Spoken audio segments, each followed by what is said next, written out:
array theory. We have Pedro and Cynic here, and hi Joan and Mavericks. So what we are going to do, we're going to first go over the concepts, including some basic theory about array, then the Fourier transform part on continuous array, then on discrete array. So, similarly, we're going to do 3 exercise problem, one on the general array theory, then one on the continuous array, and another one on the discrete array. So on the basis of array theory is that for say if we have an array, it can be approximated as a bunch of point sources, like monopoles, a lot of monopoles. Basically, there's one monopole here, one monopole here, one monopole here, and a lot of them. And then the field, like the pressure field, due to acoustic waves from this array, will then be the interference pattern of all these individual points. So then, what we know is for beam steering, there is that if we have a phase difference, like this, the first point source is triggered earlier than the next one. In this manner, then we will have a like beam steering, like being pointing that way. That's beam steering is by implementing phase difference in each of these individual points on the array. Or in the other case, if we want sensing, similarly, that each individual point on an array can be used to detect the phase difference between the acoustic wave it receives, and thus derive what angle does a wave arrive in. Then, so these are the like very basics of array.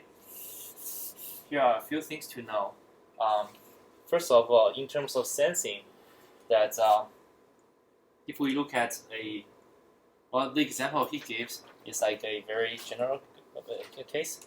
Well, sensing of an acoustic wave source, acoustic wave, or it's like where the source is, can be found in 2 ways. First one is if you have a single slit. So in addition to array, this can be another way to find sound wave sources, and you have some waves approaching this way. If the opening of this slit is smaller, for say the opening here is L. If it's smaller compared to the wavelength here, then basically, like all this acoustic energy, it's like squeezing through this little hole. Then this little hole becomes a point source. Then what you get is spherical spreading from a point source. And in this way, to actually find the direction, it's pretty hard. The only information you get from like this side, in terms of the direction of this beam, is the magnitude of this spherical spreading wave. Because think about it, if this wave comes in perpendicularly, most energy of the wave will go through. If it comes sideways, the projected area of this array, of this hole, in the direction of the wave will be smaller, so that the energy which is flux times area, since area becomes smaller, then the total energy go through the hole is smaller, and you have a weaker wave outside. But in comparison, if you have a bigger slit here, and a wave such that the size of the slit is bigger than the wavelength, what you will get out here is actually a beaming pattern. It's like flashlight. There will be a principal direction, which is the same as the incoming beam, and then it has some kind of beam width, delta theta, and then it's symmetric. At the same time, you will have some side lobes because it's so wide that emission, for say, you can think it about as if there are a bunch of little sources here, and then the source on the top and the source in the bottom. Since there's a distance between them, they will have interference pattern. So you have some other like constructive interference on this side and some other constructive interference that side, and this negative interference in between them. However, for the main lobe, there is something we like some results we need to remember. For example, the width of this beam, like half of the width, delta theta, will be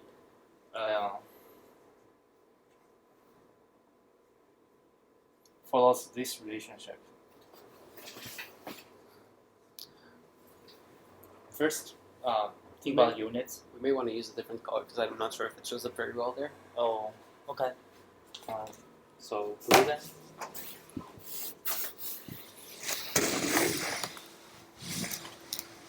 Yeah, we'll use blue.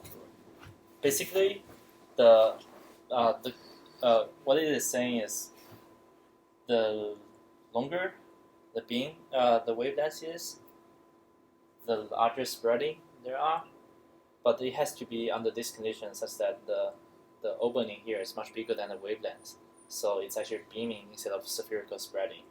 And this is actually very useful for finding the direction of the beam. First, you can actually measure wavelength from each of the receiver, like any kind of receiver here, and you know the size. Then you look at from which direction this beaming is pointing to, you know where the incoming beam is. So this is sensing through a little hole on a plate. Where's your theta there? Oh, sorry. This is theta. That's. Oh, wait. So if that's theta, do you have zero beam width? When you have. If theta is 90 degrees. Oh yeah. Okay. Sorry. Right. Yeah. So and then this is also related to resolution. Think about, like, if we have some light coming and then you want to see it, there's a resolution, and this delta theta is similar to resolution, and you can usually write resolution as wavelength over this opening size.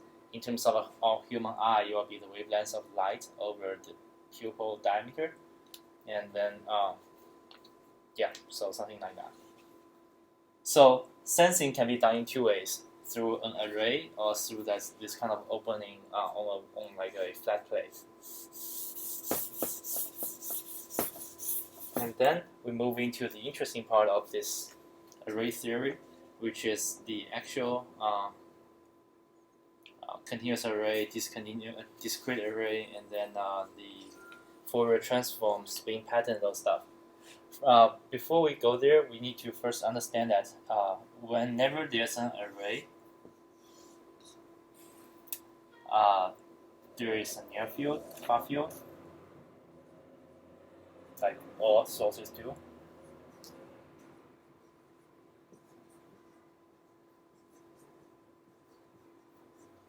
And then, so within the near field, there's the focusing.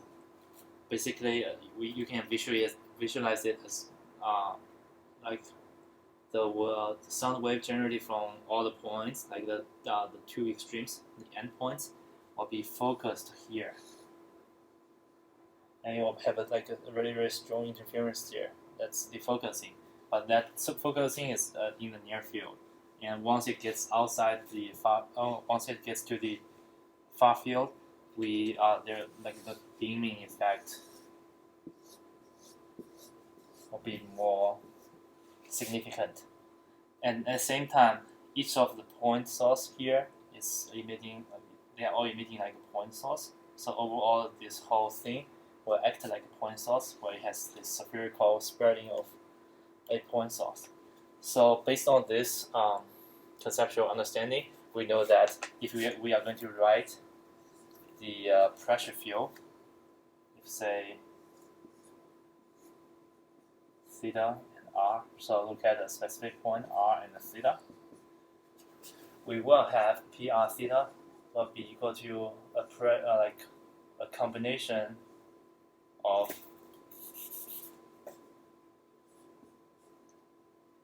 point source plus beaming plus focusing.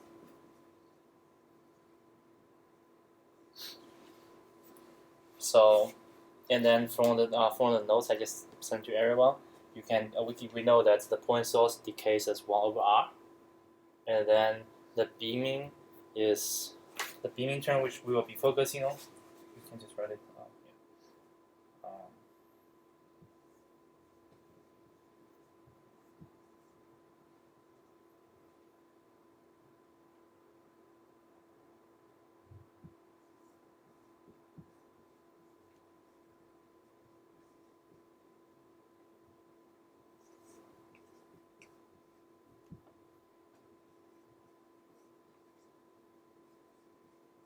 How is theta measured? Theta is for a given receiver, right? You just like, I think the question here is like, what's the pressure field at a given receiver? Yeah, but or just the notes of theta as being like from a given receiver, because I think that's when you integrate overall Yeah. versus center. But you have like then it's like the, yeah, I think you was like skipping that, right? Which one?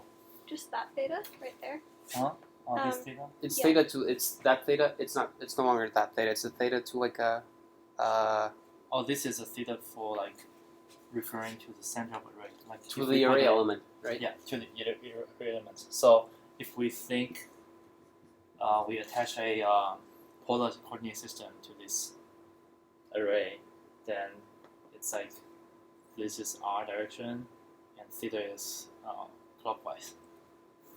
And that's the theta equals to 0, the main direction. Yeah, but for instance, for just a quick question. So if we call this like theta something, then this, and if this is towards what you're Yeah. asking, then you have like a different theta here, Right, you have a different theta. theta like of dz or something. Yeah. Okay. And theta dz can be calculated from Yeah. theta plus some angle. Yeah. That's fine. I have a question. Yeah. I have like a hard time understanding what does the focusing mean. I mean, beaming really means that what Oh, dominates yeah, is that you can like send in a given direction, right? Mhm. Yep. That's what they mean with beaming. What's focusing? So this thing, there's only 3 elements on array. I usually think it this way, that I minimize the number of elements and think how their interference pattern is going to be. You have spherical spreading from each of these point sources. Mhm. Right? Beaming is like this wavefront. It's going out in the direction. That's like beaming. But if you look, I'm just going to exaggerate a little bit, not a lot.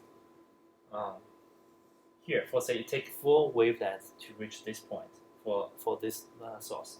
You take 4 wavelengths to reach here from this point source too. But it only takes 3 wavelengths to reach from the middle one to here. Since they are all integral number of wavelengths, they are all like the crest. It's They quite can all like the constructive. crest or the soul of the wave. So it's like the positive constructive point, and this point can have like very very strong strength, and this is like focusing. Okay, so it's like focusing. This is you can like pretty much put most of your energy or like direct all your energy at a point, as opposed to like beaming, which is like in a direction. Yeah, right. And then this is actually focusing is only one point. Depending on like the phase delay. For say in this case that there's no phase delay between the 3 sources, there's only one point and like little surrounding region. The diameter of this region depends on I call it the quarter wavelength rule. Yeah. So like that's how you calculate it. There's this region within which all the wavelengths, all the waves from each individual sources, constructively interference each other and become very strong, and that's focusing. No, thanks. I actually have, like, I know in real life if there's a curved wall or something, there will be a focus. Because like when I was in Mexico, there's the Maya thing, Oh yeah, the Mayan and they temple. they built this structure there, which it's like a curved wall.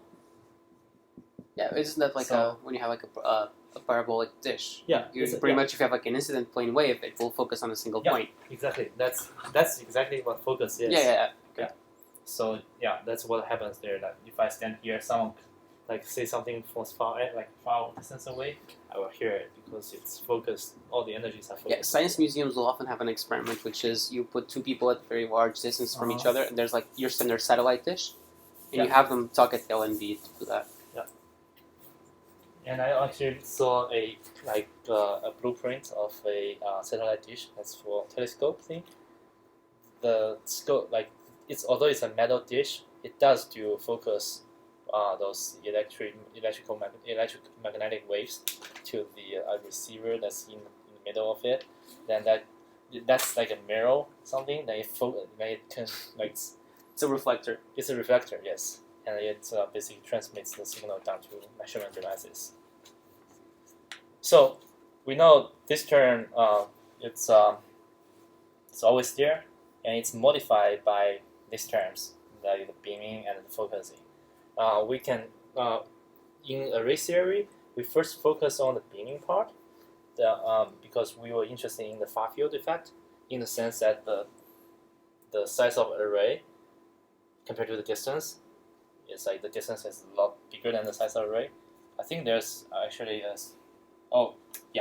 so near field and far field is R.